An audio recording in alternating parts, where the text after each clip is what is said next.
अगर आपको पॉटी वाले रास्ते से ब्लीडिंग हो रही है, अगर आपको देर तक बैठे रहने से कांटों की तरह चुभन होती है, अगर आपको एनएस वाला जो एरिया है उसके आसपास ईचिंग होती है यानी खुजली होती है, इरिटेशन होती है और कभी कभी पेन भी होता है, और जब भी बहुत ज़्यादा कॉन्स्टिपेशन होती है और हार्ड स्टूल पास होता है उसकी वजह से आपको पॉटी के रास्ते से ब्लीडिंग भी होती है, इसका मतलब आपको पाइल्स हो सकते हैं।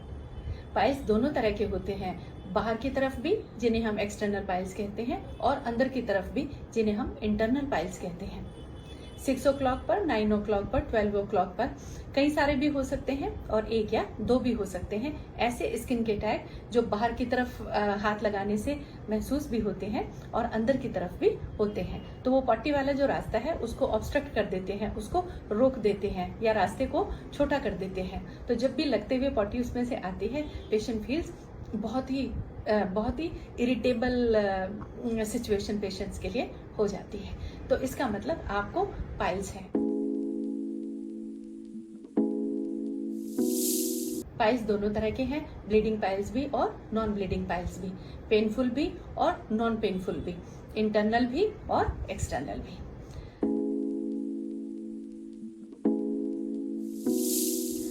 कॉजेस क्या क्या हो सकते हैं पाइल्स होने के?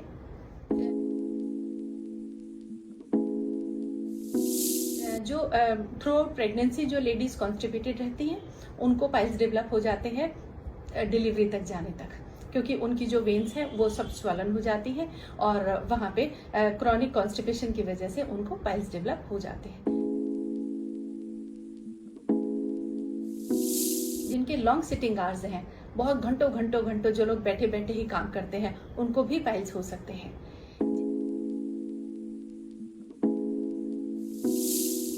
जिनकी हेल्दी ईटिंग हैबिट्स नहीं है, जो लोग कुछ भी खाते हैं, कैसे भी खाते हैं, बहुत मिर्च मसाले खाते हैं, बहुत स्पाइसी ऑयली खाते हैं, उनको भी पाइल्स डेवलप हो सकते हैं।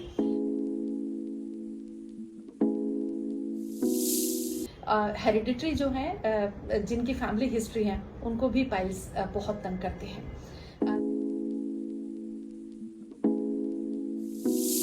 जिन लोगों को बहुत लंबे टाइम तक हैबिट ही ऐसी है कि कॉन्स्टिपेटेड ही रहते हैं ऑफ एंड ऑन, वो सभी लोग पाइल्स के शिकार हो सकते हैं। पाइल्स के ट्रीटमेंट के लिए आप क्या करें? सबसे पहले अपने डॉक्टर्स के पास जाएं, अपना चेकअप कराएं। वो इंटरनली आपको चेकअप करके आपको बता देते हैं कि आपको पाइल्स हैं, कितने पाइल्स हैं ये भी पता लग जाता है। पर रेक्टम एग्जामिनेशन से ये भी पता लग जाता है कि कितने पाइल्स हैं, प्रोलैप्स्ड हैं या अभी अंदर की तरफ ही हैं, मतलब अंदर की तरफ चले जाते हैं हाथ लगाने से या फिर बाहर की तरफ ही रहते हैं, तो प्रोलैप्स्ड हेमरॉइड्स भी हो सकते हैं।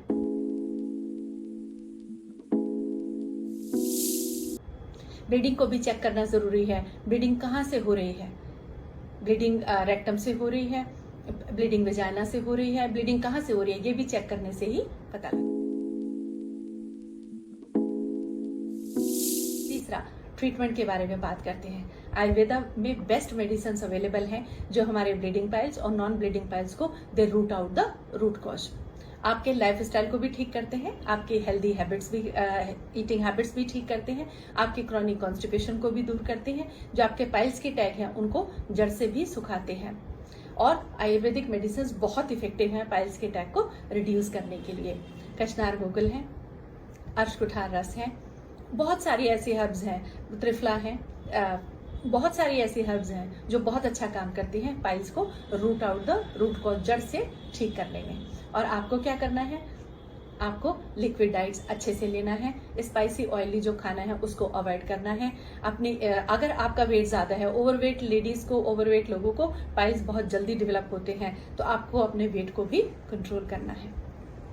फाइबर्स जिस डाइट में ज्यादा है वो लेने हैं, सैलेड आपको ज्यादा खाना है, टाइम से खाना खाना है ताकि वो टाइम से पच जाए। अगर आपको क्रॉनिक कॉन्स्टिपेशन रहती है तो आपको मृदु विरेचक जो लेक्सेटिव्स हैं, जो आयुर्वेदिक मेडिसिन हैं पेट साफ करने के लिए, वो लेनी है। हरड़, गोल, त्रिफला, सनाई की पत्तियां, इस तरह की हर्ब से बनी हुई जो मेडिसिन है वो लेनी है ताकि आपका पेट रोजाना खुल के ठीक से साफ हो जाए।